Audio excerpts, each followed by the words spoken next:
Hey guys, my name is Elijah and in this tutorial I will show you how to edit fields in Asana.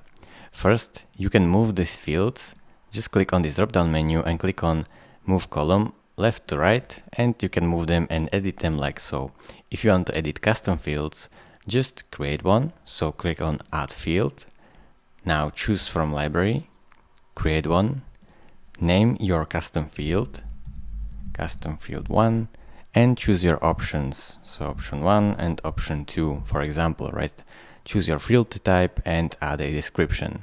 Now click on create field, and if you want to edit this custom field, just click on this drop down menu and click on edit field. Right here you can edit it simply like so. Thank you for watching. If this video was helpful to you, consider subscribing and liking this video, and I will see you in the next tutorial. Bye bye.